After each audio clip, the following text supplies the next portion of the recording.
This is basically going to be, or at least intended to be, a video to kind of demonstrate how, like, the kind of risk you're taking with somebody else's life when you create them, right? It's going to be, providing I can tell it well enough, it's going to be like a story of an ex-girlfriend of mine, and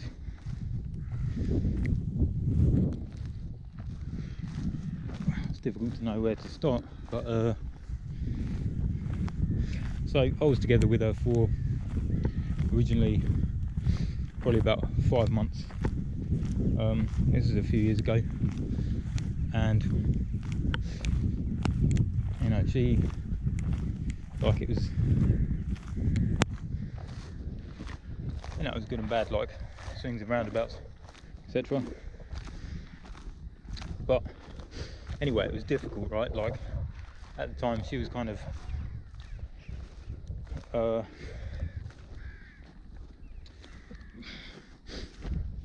you know, she thought she was suffering from paranoid schizophrenia, or you know, she had various theories like borderline personality disorder or various things. Anyway, like, after about 5 months, like, as much as I enjoyed being with her, like, it was just too difficult, like, you know, dealing with somebody with those kind of mental instabilities, and you know, sometimes it would seem like she literally got some kind of pleasure out of seeing other people in pain. And I think it's probably like, perhaps people in pain, you know, in some kind of severe psychological pain, like it's some kind of comfort, like, to see other people going through pain as well, like, or even just power, right? Even if somebody feels powerless, and one of the only ways they can get a measure of their power, or even their existence or importance or whatever, is to, you know, is to cause somebody else pain. Like, that is some sadistic, you know, some kind of sadistic mechanism, but it's not like intended to be sadistic. It's like the person doing it is in a state of need, right? Like in a in a state of pain. So like they need to dissipate that somehow. Yeah, so it was difficult anyway, and yeah, it was like no good for my health to continue like trying to help this person who half the time like wanted to be helped, and the other half of the time would attack you in some way, shape or form for offering it, or for suggesting they needed it. So yeah, I broke up with her, basically cut contact, and then like 2 years later we've ended up crossing paths again,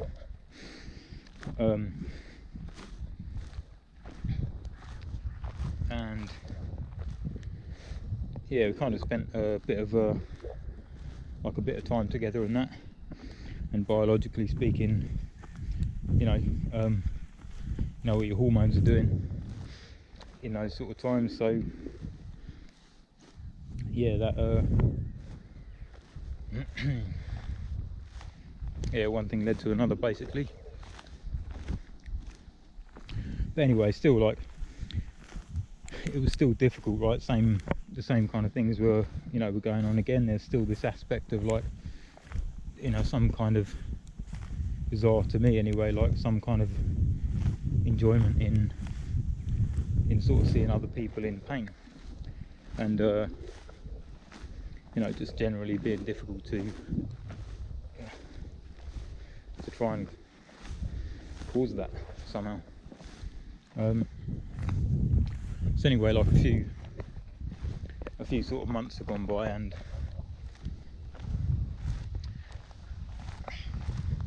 it's like the same kind of things happening again, right? And I've one day I was like seriously contemplating what to do. Like, should I just, like, I think I'm gonna have to just break it off again, because oh baby pheasant.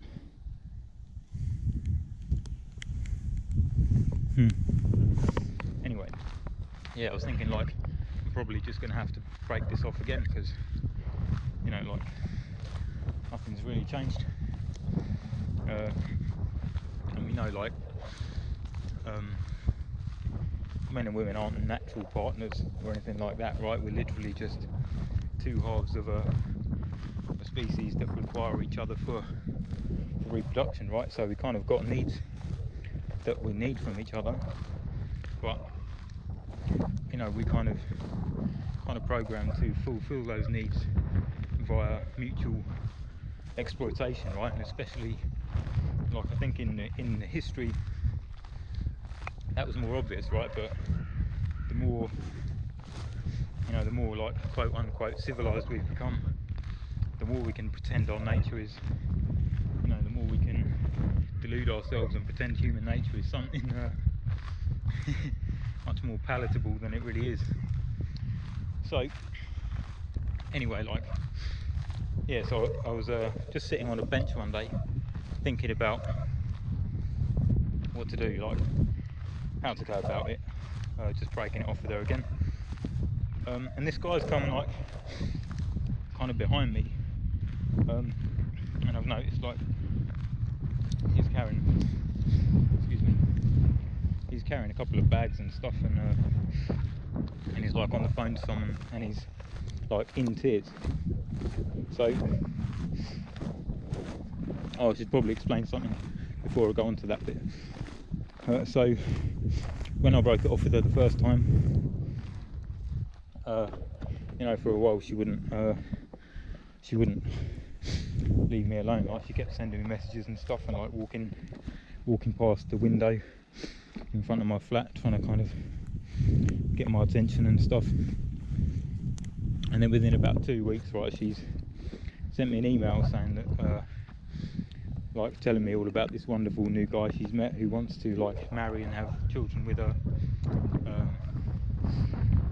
Absolutely adores her and knows she's not a horrible person at all.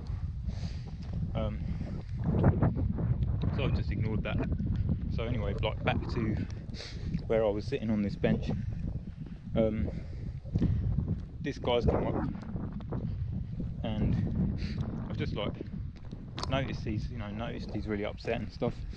And then he's seen me and tried to hide behind a bush, because he's like, obviously no grown man wants to be seen crying in public, right? But anyway, like, I've waited till he's gotten off the phone, and I've just shouted out to him and asked if everything was all right. And he's sort of come over, and we've been like sat down. We've just been chatting for a while. Like, he was on the phone to Samaritans because like he's feeling suicidal and all that. And anyway,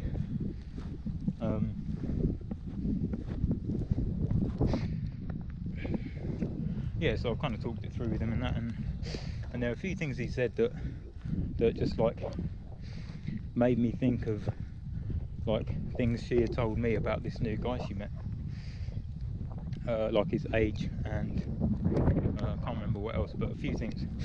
So anyway, like, he's got up, kind of ready to go, and he's asked my name. I've told him. I've asked his. He's told me. And yeah, like, it was the name of this guy. So I've asked him, do you know? He obviously said the name, and he said yeah.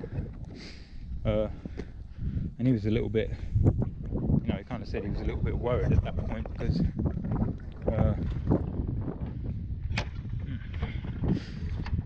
you know, things with like, hold on, yeah, things with you know, like ex-boyfriends and girlfriends can be like boyfriends and ex-boyfriends and all that can be difficult, obviously. Well, yeah, then we've ended up talking about that, and he's told me, like, basically she got pregnant,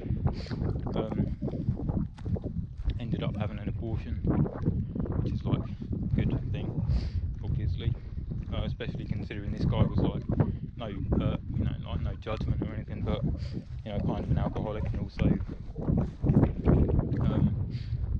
yeah, no job or anything. And anyway, so he's been telling me a few more things, and it turns out like she cheated on him. Like, I know the guy she cheated with, and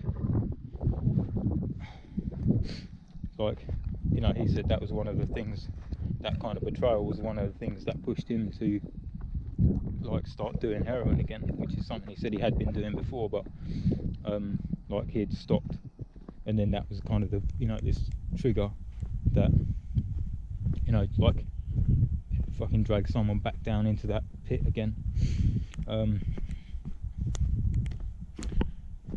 So, and he also told me like a few other things that she told him that was like out, like she basically said like, oh, I'm not loyal. Turns out she had cheated in like every single long-term relationship she had ever had, which is like, it was 4. So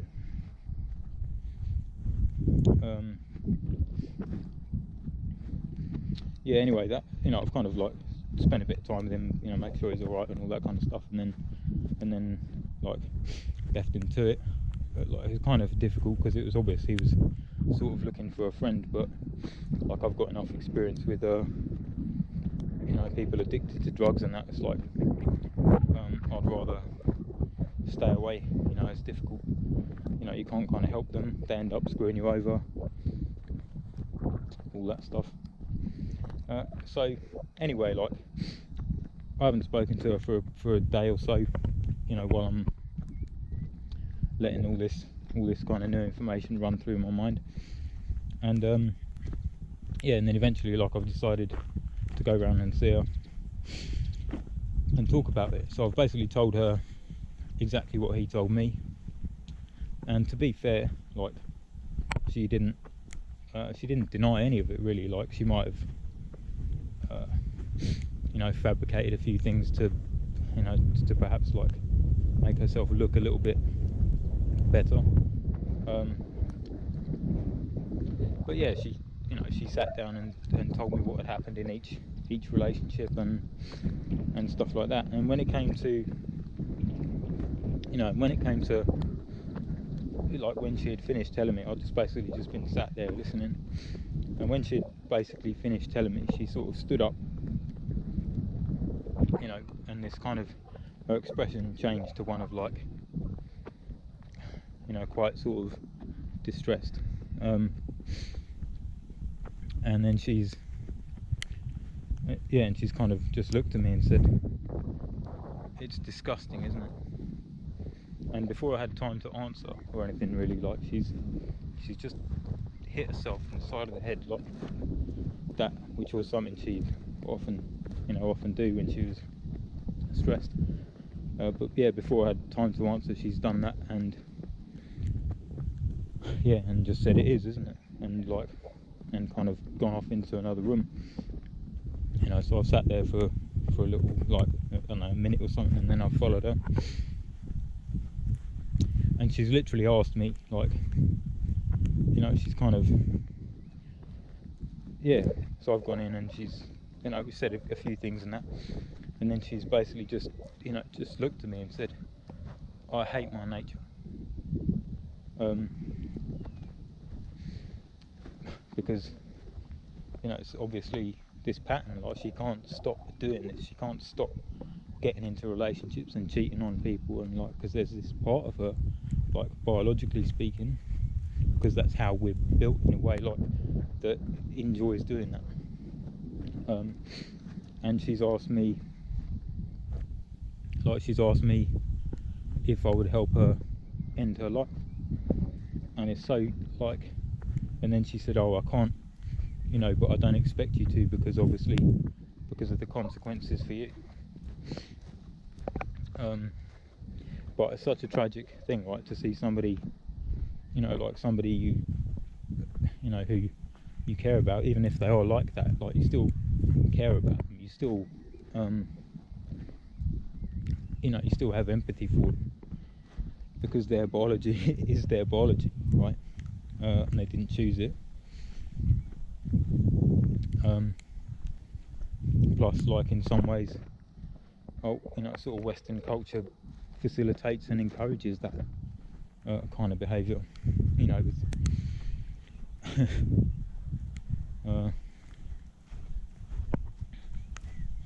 yeah, so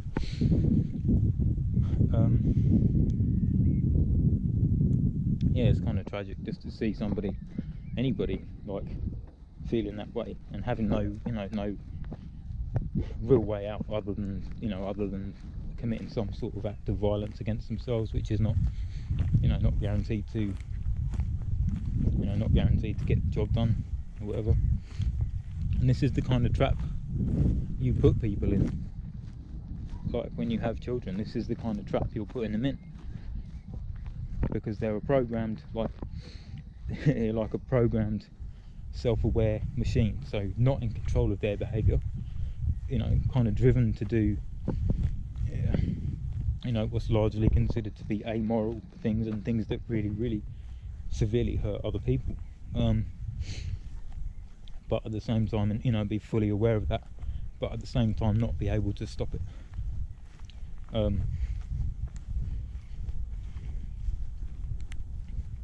It's just some sick, vicious cycle, right? Where somebody's emotions and that drive them to do those things in the first place, and then make them feel really guilty and all that after the fact. Like, what the fuck is the point in that?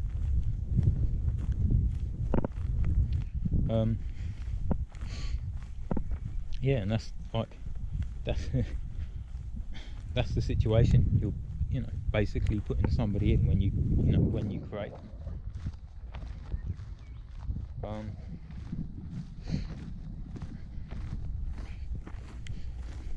And then after that, like, this was like a moment of kind of moment of self-awareness for her, right? One of those moments where you've got almost like clarity, almost excellent clarity on how things really are. But then, because, like, I can't help her end her life, she hasn't got any other options. There's still part of her that that is addicted to life and wants to live.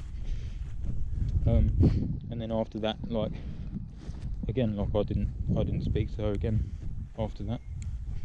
Well, I did maybe for like a couple of weeks or something, but yeah, it didn't go particularly well.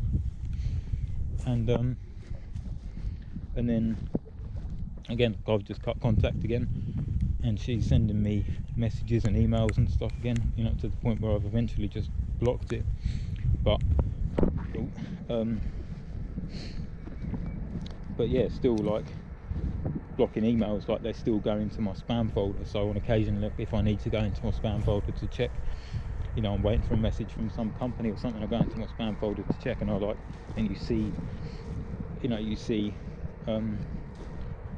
these emails anyway, so you, like, and just seeing, like, some of the things she was saying after that, like, it was kind of even more tragic seeing the kind of the kind of self-deception she was having to employ in order to escape this, I don't know what you'd call it, cognitive dissonance or emotional dissonance or whatever, this knowledge on some level that she hates her nature and you know, what she's done to people and all this kind of stuff, but at the same time she has to, you know, she's in a way sort of forced to live with it, so she has to, you know, impose these delusions on herself to even feel okay.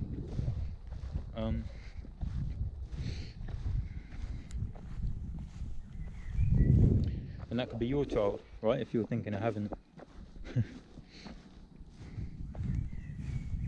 like